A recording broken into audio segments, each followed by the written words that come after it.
Hi, today we're playing Lord of the Rings online, because I don't have enough MMOs in my life, it turns out. But yeah, here's the hook. I've never played it before, and I'm not even that big of a Lord of the Rings fan. We'll get into all of that in just a moment, but first of all I want to address the footage you're currently watching. It's literally just me questing at like level 4, I think, during the starting zone. And honestly a lot of it is just running back and forth between points.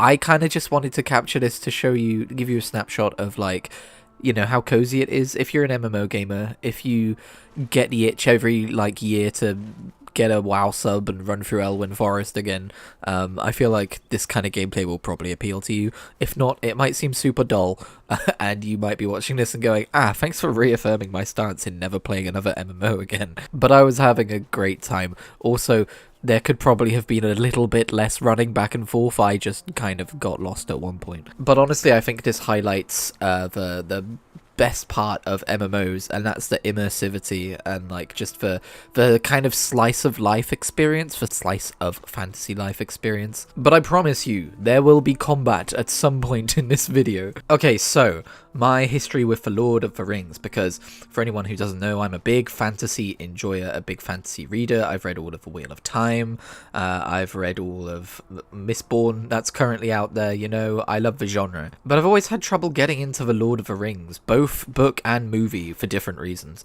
I mean, both of those reasons are attention span, let's be real, but you know, coming from the guy who said he was able to read all of The Wheel of Time, what's the excuse? That series is exponentially longer. But yeah, I did recently make a concerted effort to read through The Lord of the Rings, and I haven't entirely given up. In fact, this is part of me not giving up, me playing this. We'll all tie it together in a minute. But I read The Hobbit, I read The Fellowship of the Ring, and I kind of bounced off halfway through The Two Towers, which probably sounds like an insane thing to say considering the things that happen in The Two Towers. But I will say it is a little bit jarring how I think I'm like halfway through The Two Towers and I've yet to see any Frodo and Sam chapters at all. And I'm like, when are we gonna... when are we going to go back to the A-plot? Also, I've seen The Fellowship of the Ring and The Two Towers movies. I've yet to see Return of the King. Because my friend hates it when I say this, but I just have very little desire to go and watch it because I know, you know, as the formative fantasy story, it's not going to subvert my expectations in any way, and I know it's just the one where they win. I'm sure it's a cracking viewing. I will watch it at some point, but it's just the one where they win, isn't it? Anyway, sorry, I shouldn't be driving away people who are excited to see someone get into Lord of the Rings online and are probably big Lord of the Rings fans. I am actively working to overcome these inhibitions of mine. I don't know why I called them inhibitions. And I'm not just a great big fantasy lover, I'm also a great big MMO lover. I've played a ton of World of Warcraft and The Elder Scrolls Online and Final Fantasy XIV and Guild Wars 2, you name it, I've probably played it. And I've always kind of side-eyed Lord of the Rings Online and thought, I need to read Lord of the Rings or watch Lord of the Rings so that I can play Lord of the Rings online, because that looks like a really good time. And you know, I was sat there the other day and I was looking at my half-read Two Towers book and I thought, what could spur me on to read this a little bit more? What if instead of withholding Lord of the Rings Online from myself until I've read the books, I just start playing it? Because when I become more immersed into this universe, I will probably desire to read the book a little bit more. And also, I don't know how healthy Lord of the Rings Online is, or I didn't know how healthy Lord of the Rings Online was, and it might not be around forever because it is an online game. Turns out it's actually pretty healthy, or at least it seems that way, but you know, I'm sure New World had more players and that just got shut down, or is shutting down. That's kind of a bummer. You might think, oh, are you playing this because Amazon just announced that they're shutting down all their online games and they're stopping their gaming initiative, game development initiative, and therefore the Lord of the Rings MMO they said they were working on is never going to come to light? No, I kind of realized that after the fact. But if you haven't heard, that is a piece of news that emerged this week. I am not shocked. The second Amazon said they were doing game dev, I kind of saw this coming from a mile away. But anyway, that's a different topic. Maybe on a deeply subconscious level, me hearing about New World shutting down eventually made me think about what other MMOs have I not played yet that I wanted to check out Lord of the Rings Online. But yeah, as far as using it to help me get into the world of Middle-earth and stuff, it's been great so far. It really has. I'm like, as a disclaimer, I'm literally like 4 or 5 hours in, maybe less. But literally I just sat there for a while, zooming around on the map and figuring figuring out where everything was and trying to find the Lonely Mountain because I've read The Hobbit fully, and like checking out the different races and the classes. And as someone who loves MMOs, it was also fascinating just to see how they would adapt this world into MMO form. Like, what would they choose to be the races and the classes, and what would be like the starting experience for the different races, and so on and so forth. I think one of the most intriguing parts about this game for me is the fact that it takes place during the events of the War of the Ring, right? During the events of the trilogy, and you kind of exist on the edges of the story, on the periphery of it. Like, you meet Strider as a human. In your starting experience, you meet Strider and you see a ring wraith, and you are dealing with more of like the contextual repercussions of that stuff in the wider world. And Strider's like, I gotta get to Bree? Is it Bree?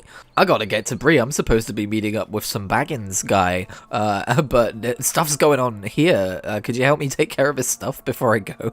And yet it doesn't really feel fanfiction-y. It feels like it fits in quite well. It feels like it expands the world quite well. I mean, 4 hours in at least it does. I can see this really actively contributing to someone's appreciation and enjoyment of the main Lord of the Rings narrative. It feels very authentic, and you can already see that with the graphics. Obviously the graphics are old, they don't exactly look good, but I think they look charming. I think the aesthetics hit, and that is the more important thing. When I first exited the village of Archet, and you'll see this whenever I put out a video about my experiences, like clips of my gameplay and stuff, but when I first exited the starting village and I saw like the wide expanse of fields before me, and I saw like the farm on the one side and like ruins ahead of me, and then like a path twisting off beyond a river, and I was like, whoa, this looks great. And it doesn't look great like physically because it's such an old game, but aesthetically it looks great. I'm excited to explore the zone and the story in the world. The story itself is obviously lower stakes, but it is local high stakes, if you know what I mean. As I've already said, it feels authentic to the Lord of the Rings universe, but it also feels like I'm interested to see what happens next. It's not fascinating, but it is at least mildly interesting, and I feel like that is the point you want to hit for an MMO story, or at least for an MMO story that you are leveling through in early game. It doesn't have to be the most fascinating thing in the world, but if it hits mildly interesting, You've got me hooked, I'm sold. So far, the story in this zone easily outstrips a lot of World of Warcraft zones that I've played through back in the day. But it's more in like a, it's interesting to see this happening in the world fashion, and less like a, oh my god, I'm so invested in these characters kind of a fashion. As you can see from the gameplay, yes, this is a World of Warcraft clone. I'm sure that tickled the egos of the people who made the Warcraft universe, who were probably inspired in part by Lord of the Rings. But I'm fine with that. Honestly, if you can make a competent World of Warcraft clone, especially if it's for a franchise, right? Like Star Wars The Old Republic did this too, although I think from what I've seen so far, The Old Republic had a few more unique ideas, being in part a BioWare RPG. But again, I'm super early in Lotro. I'm sure there's like massive facets to this game's systems that I've yet to fathom. But yeah, the combat's fine. It's not as good as, for instance, World of Warcraft or Final Fantasy XIV.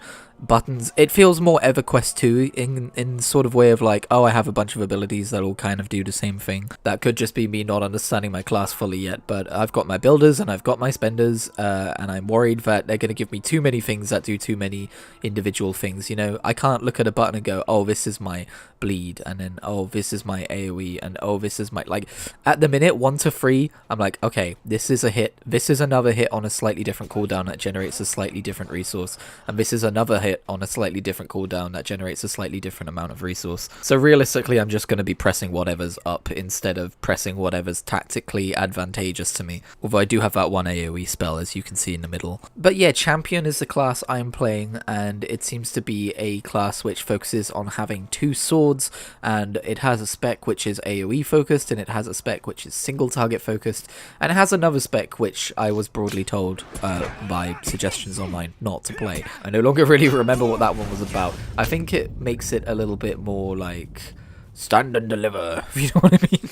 But yeah, I can see myself sinking a lot of hours into this game, especially because I got really, really lucky, and I was just looking around for like other posts on Blue Sky about this game to get like to check the temperature of like the community and stuff. And I happened across a post by the official game account that had a promo code for their online store, which basically gives you a ton of story content up to like level 140 that normally you would have to subscribe to be able to play. So if anyone's familiar with the Elder Scrolls Online, think like, imagine if they were giving away all of their little DLC packs and I guess a bunch of their expansions for free that were up to like maybe a couple of years ago. I'm guessing that's pretty much the equivalent here. Like, yes, you could subscribe to the game's optional subscription fee and have access to those things yourself, or you could claim these for free and not have to worry about subscribing, except for the other benefits that the subscription offers if you feel like it. And I believe that code expires today as of the time of upload. I don't know if it's still up, but if you want to try it, I think... Hang on, I'll go find it for you. Yeah, if you use the code Explore Our World, all in capital letters, no spaces, that'll net you all that story content. And then one that should still be working is Thank You 2025, again, all capital letters, no spaces. That will get you some like keys for some premium thing that I don't know about yet, and that'll also get you a mount which you get to choose from a list of... So yeah, there's a few things, and yeah, that's something I haven't addressed yet. Lord of the Rings Online has a premium store. I saw that you are unfortunately able to buy like stat boosts and stuff, like permanent stat boosts, which you can also earn through gameplay. So hopefully that's just a time saver thing. I'm not really a competitive player, so I can't see that really mattering to me, but unfortunately it does seem like this game does have pay to win mechanics. I'm currently in the explore the world phase of playing this game though, so I don't really care all that much just yet. I'll just not engage with that. If I start running into like issues in the end game of people being like, oh no, go buy the stat boosts or we're not accepting you into our dungeon party, then I'll be like, alright. What are we doing? If there are any Lotro veterans watching this video, I would appreciate it if you could let me know if that is a problem in the game. I promise I won't stop playing immediately if it is. But yeah, I actually did subscribe to this game for 1 month. I decided to do 1 month subscription because that way you get to unlock the ability to fast travel on any character that you log into forever, apparently.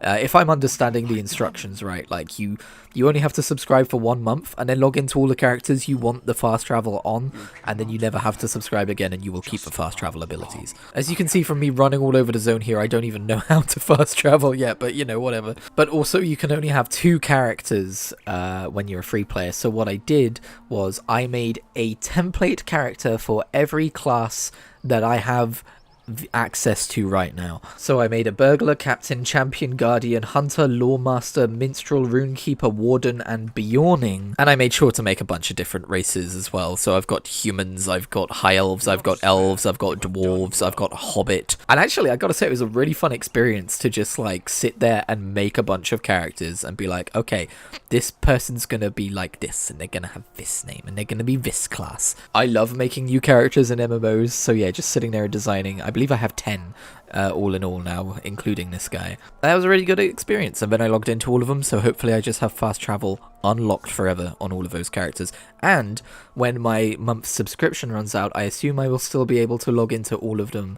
I just won't be able to make any more characters until I subscribe again. Again, any Lotro veterans watching this video, please let me know if I've got that wrong. But they also had like a couple of story things on deep discount in their store, and you get like 500 of their currency every month you're subscribed, so I also picked those up, and I think that's level 140 content as well. All this to say, this game's made a fantastic first impression on me, and I'm in for the long haul, at least for as long as my attention span will hold for. Knowing my brain, that will more than likely mean dipping in and out several times over the course of years, but yeah, for the next few weeks at least, I feel like I'm just going to be playing a ton of Lord of the Rings Online. It has fully charmed me. I need to talk about one glaring issue this game has though. Movement.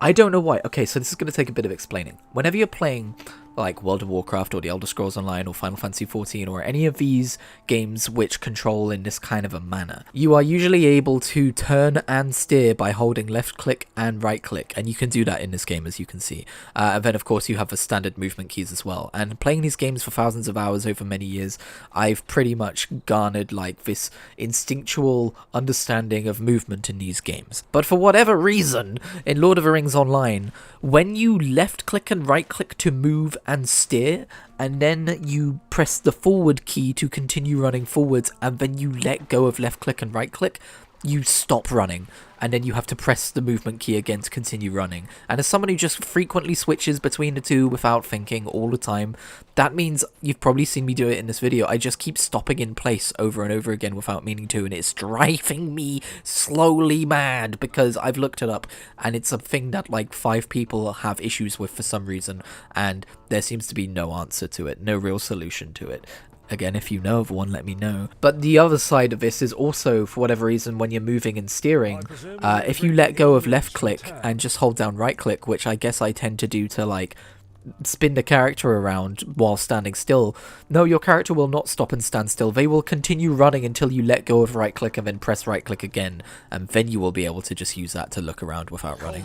And again, it's driving me slowly insane because I have these instincts of how to move a character around in these games, and when you change that subtly, that just makes the character movement feel off. Like, I just feel so drifty because I keep moving when I don't mean to, and I feel so stop-starty because I keep stopping when I don't mean to. But yeah, so far that's my only complaint with Lord of the Rings Online, beyond the pay-to-win stuff, I guess. But this is the weekly waypoint, and we do not talk about a single topic here, so despite spending most of our time with Lord of the Rings Online, let us discuss other matters. In other news about games I've been playing this week, I've been continuing to play Gunfire Reborn and Castlevania Aria of Sorrow.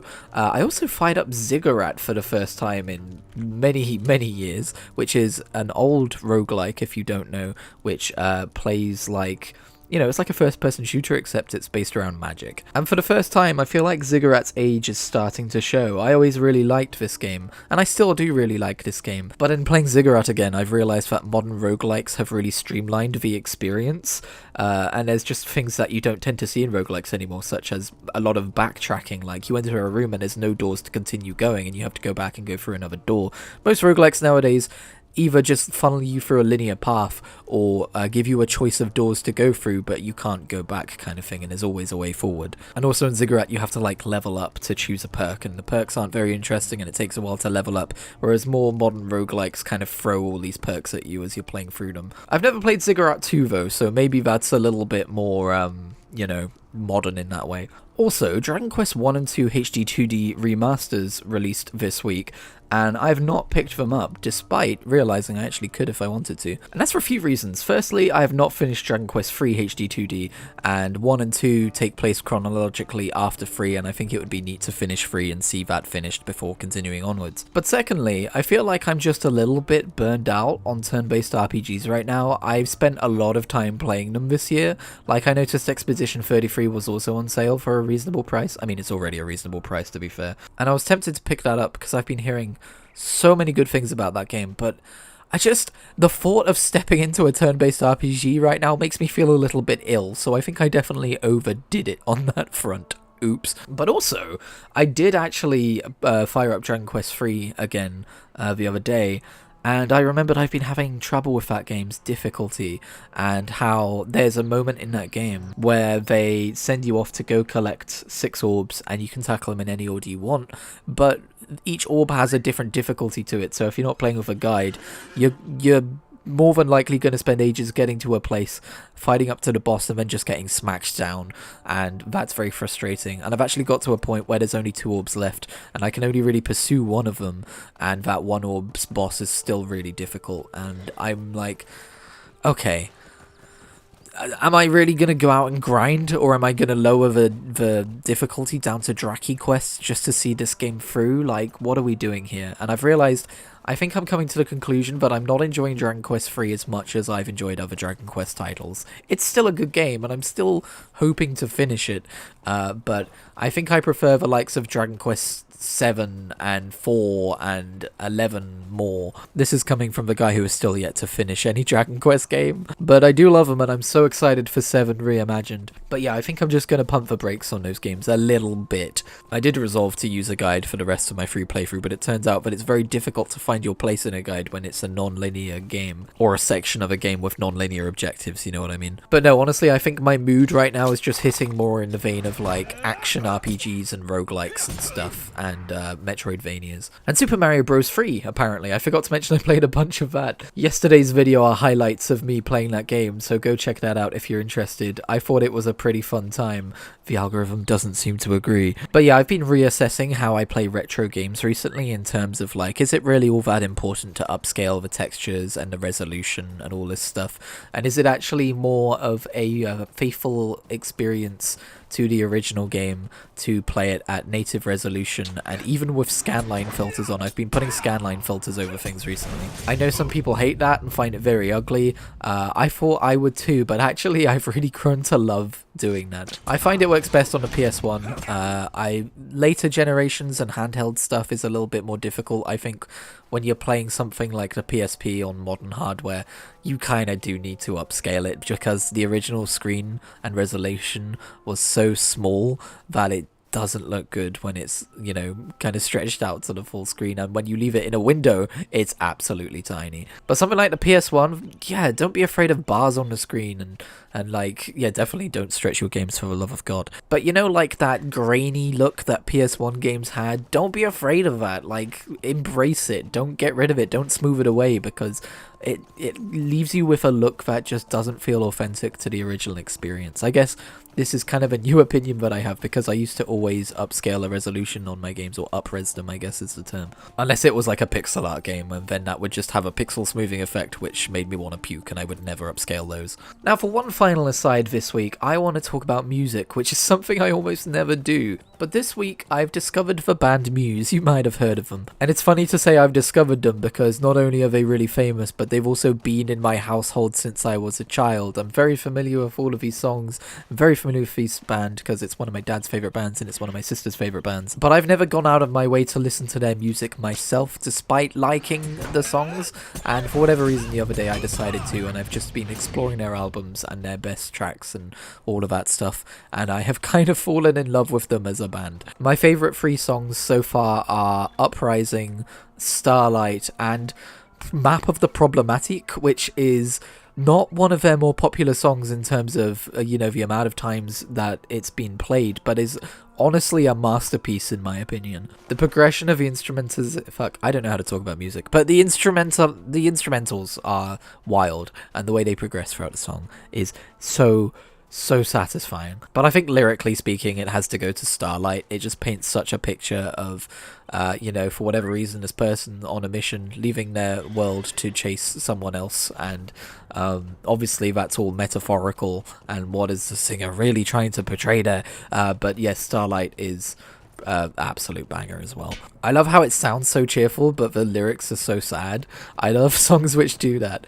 It's such an interesting you know, thing to do. I've kind of been considering doing a video where like I listen to every Muse song and then I tier list rank them. Obviously I wouldn't be able to play the music in the video because of copyright stuff, but I think that would be such a fun idea. I don't know if that's the thing people do, but it's something I want to do, but I don't know where I would do it.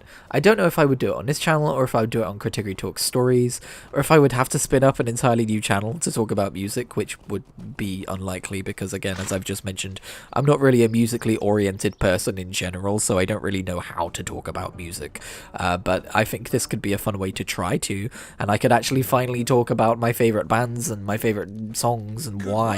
And yeah, this might be a video thing that I try at some point. Probably, if I'm being honest, over on Kritigri Talks Stories, because even though I'm not talking about stories strictly, the video format would be closer to the stuff over on that channel than it is over on this channel. So if that's something you want to see, let me know, and maybe go subscribe to that channel over there. But all the same, that's going to do it for me this week.